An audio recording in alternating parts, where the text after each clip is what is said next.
Hola, esto es Radio Sefarad y estas son las noticias comentadas por Jorge Queay. ¿Qué tal, Alejandro? Vamos con los titulares de hoy.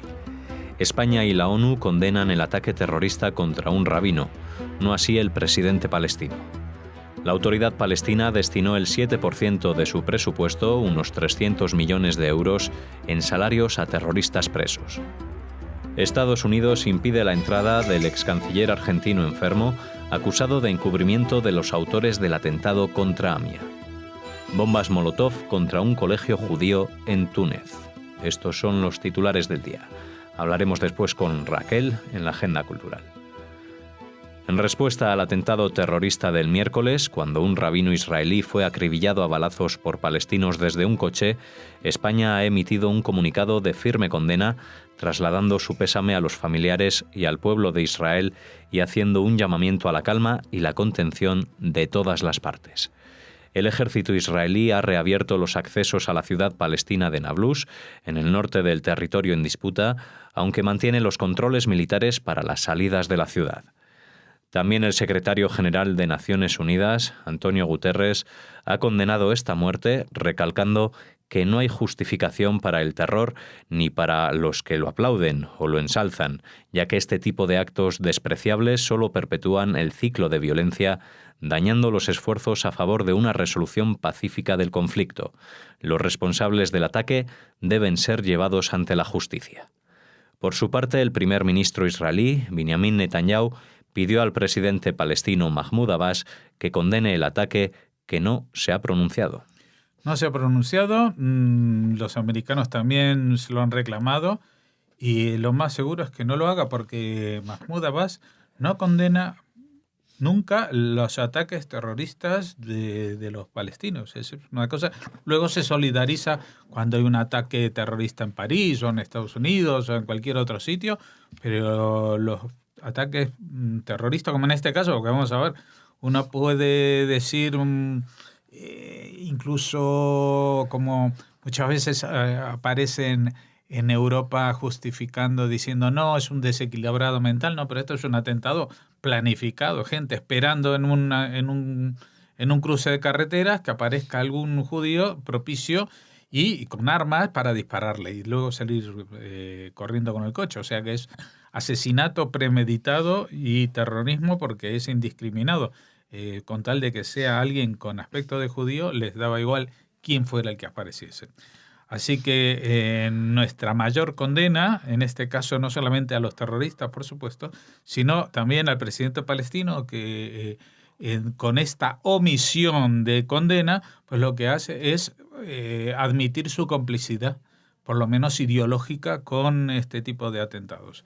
Y respecto a las condenas que han surgido en otros ámbitos, el español, las Naciones Unidas, etcétera, etcétera, pues los agradecemos, pero a mí me gustaría matizar un poquito el texto de la condena española, porque dice hace un llamamiento a la calma y la contención de todas las partes. ¿Pero qué partes?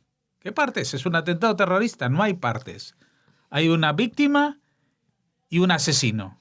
Aquí no hay partes. ¿Qué contención puede haber? ¿De qué está hablando el gobierno español cuando dice la contención de todas las partes?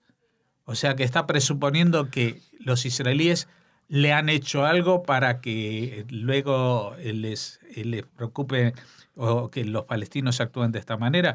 A mí me parece que es un lenguaje que habría que revisarlo muy bien, porque no se puede seguir hablando de la contención de todas las partes como si estuviéramos en una guerra.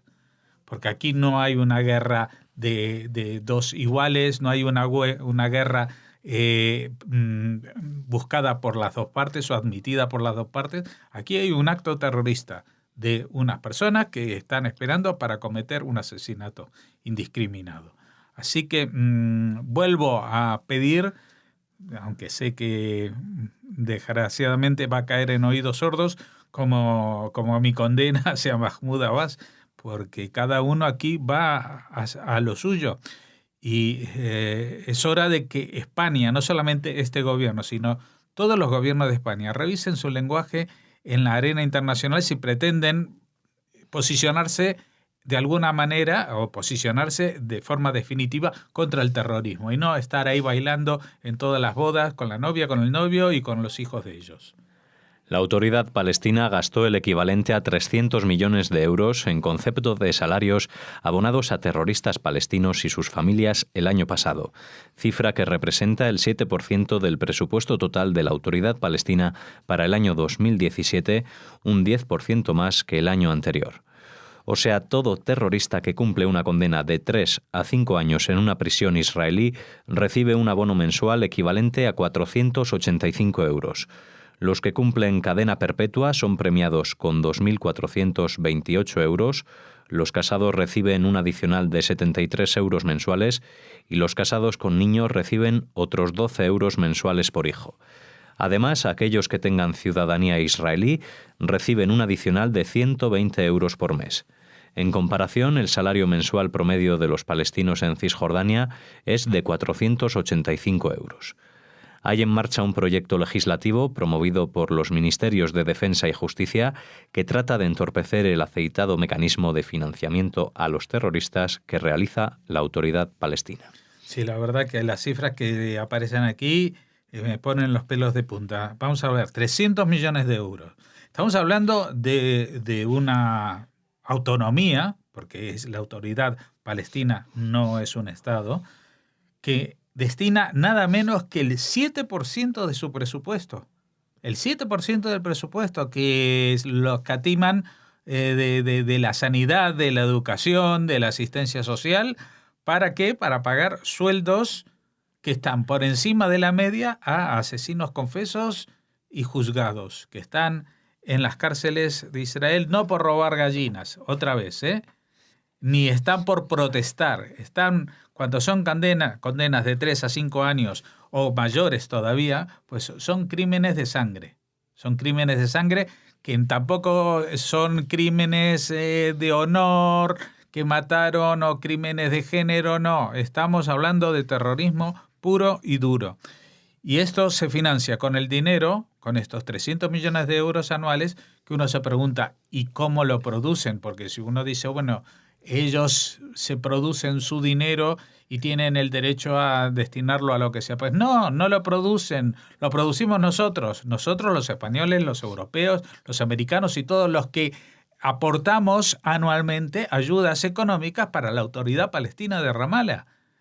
España dedica, creo que son como 40 millones al año, y dentro de esa cantidad, pues seguramente una parte, al menos el 7%, estamos nosotros financiando el terrorismo, porque estamos incitando de forma tácita a decir, si usted tiene en su familia algún hijo que va a cometer un atentado terrorista, pues eso le va a venir muy bien a su economía, porque va a ganar más que lo que gana cualquier trabajador en Cisjordania de media. Si trabajan, digamos que la media de lo que ganan los palestinos en Cisjordania es 485 euros.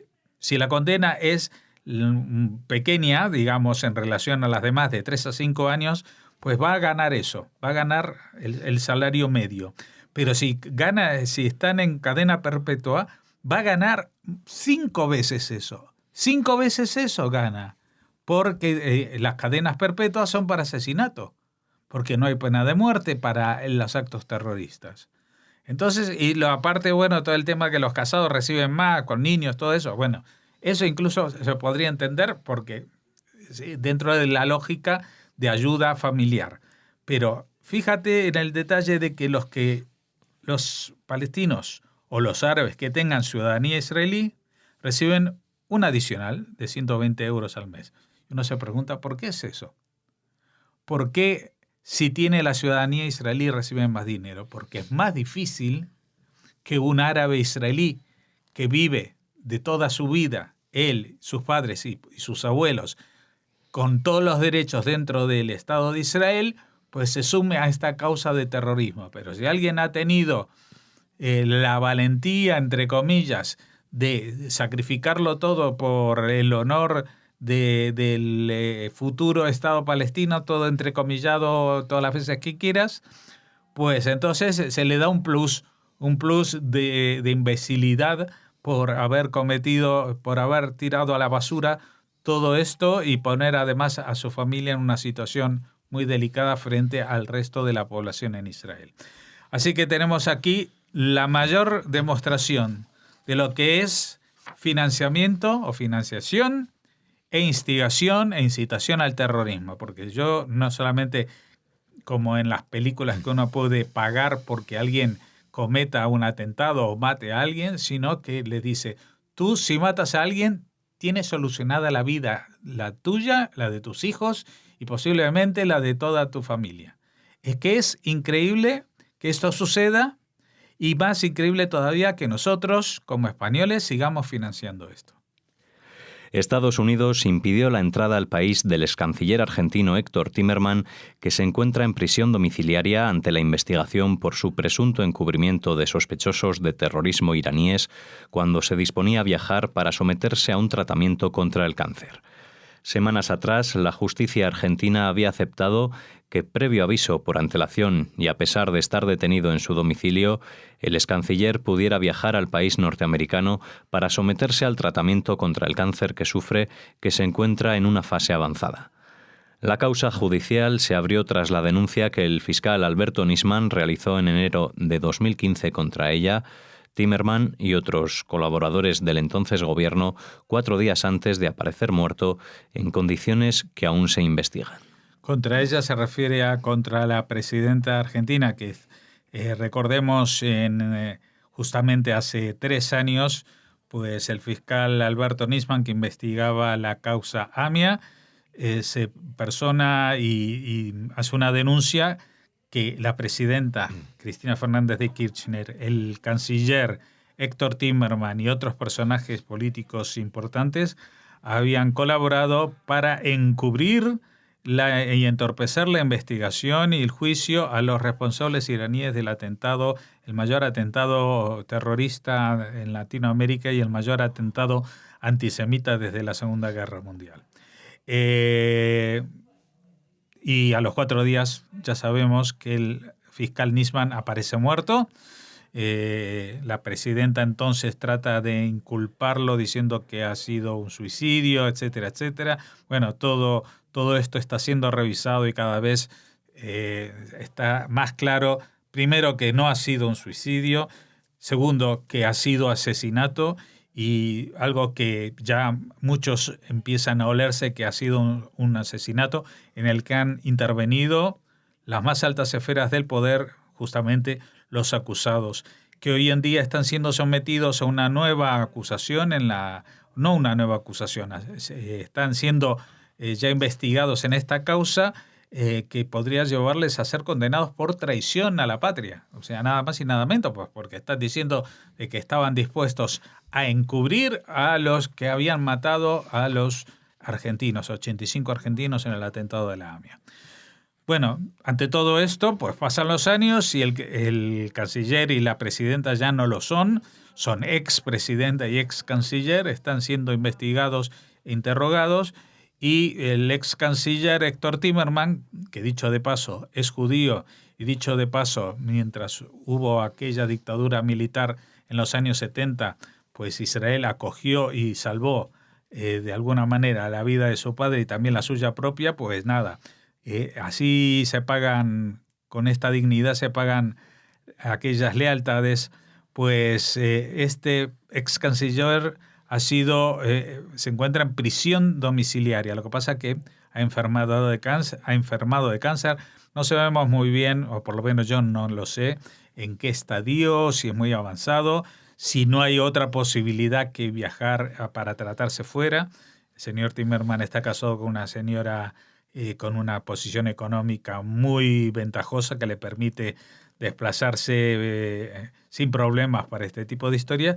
Pero Estados Unidos, al saber que este es una persona, aunque haya sido ex canciller, que está en prisión domiciliaria, pues le ha impedido la entrada al país.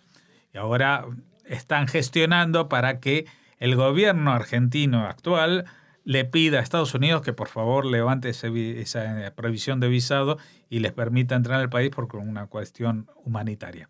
Así que esta es la explicación de lo que pasa hoy en día con este juicio, lo que pasa hoy en día con esta persona llamada Héctor Timerman.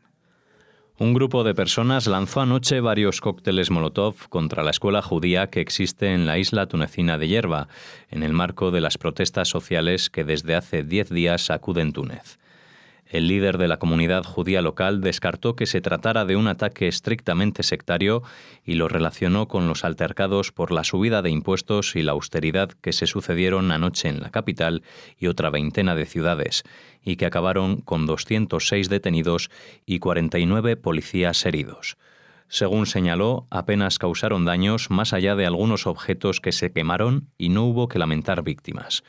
En la isla de Yerba vive una pequeña comunidad de ultraortodoxos judíos y se levanta la sinagoga Al-Griba, considerado el templo judío más antiguo del norte de África y que en 2002 sufrió un ataque del grupo terrorista Al-Qaeda en el que murieron 21 personas, entre ellas 7 turistas alemanes. Sí, es una sinagoga de la que hablamos hace unos meses cuando fue el Lag BaOmer y se produjo allí una romería internacional, una visita internacional a esta gran sinagoga, que es la más antigua de África, o por lo menos de esa zona.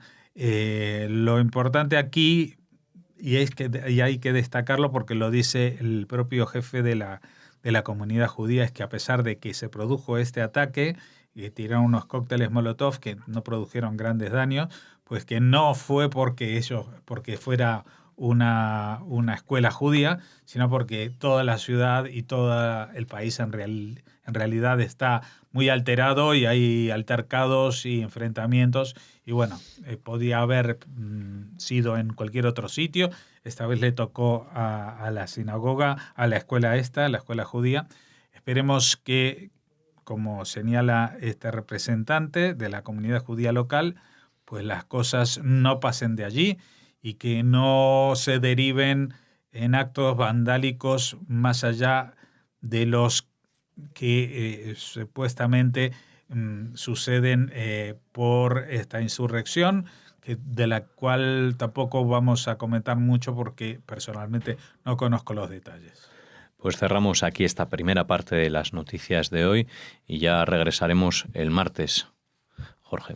Pues hasta entonces. Nos despedimos, pero hacemos una pausa ahora porque tenemos todavía la agenda cultural por delante.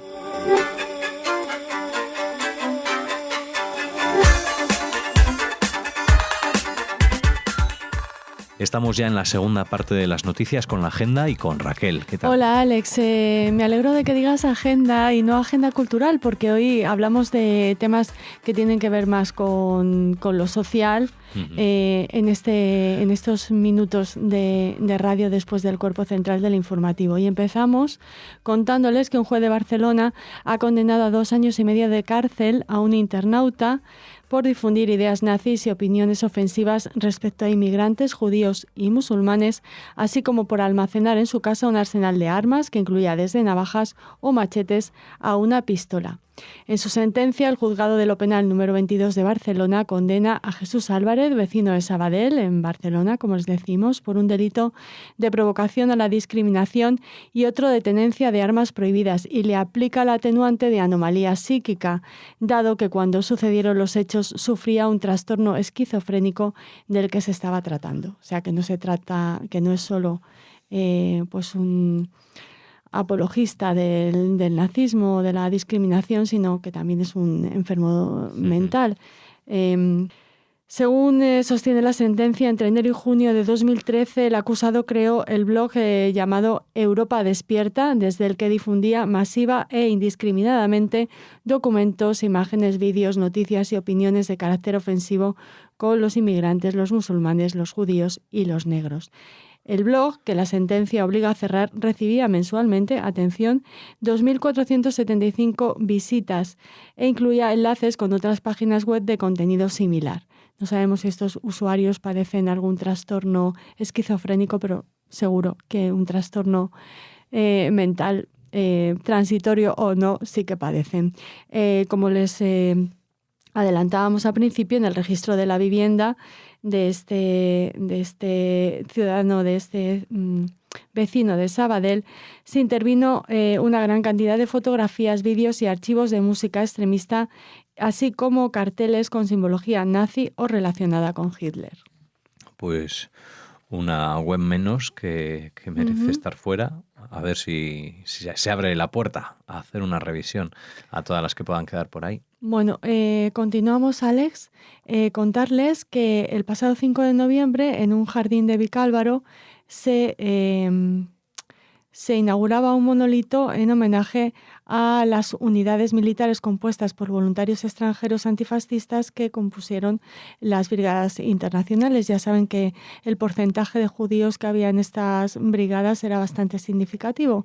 Bueno, pues este monolito ha sufrido un ataque, han pintado, o sea, han realizado una pintada, rojos asesinos, dice la pintada, y en respuesta a esta pintada, a este ataque, pues han respondido: ni un día han durado las pintadas fascistas en nuestro barrio, vosotros nazis también tenéis las horas contadas aquí. Ha sido un grupúsculo, Vicálvaro en Lucha, que según su propia descripción agrupa a feministas, antifascistas y anticapitalistas, los que han llevado a cabo la labor de limpiar las pintadas, esta de rojos asesinos que les decíamos, así como diversas esvásticas que acompañaban a esta frase, en el monolito dedicado a las brigadas internacionales.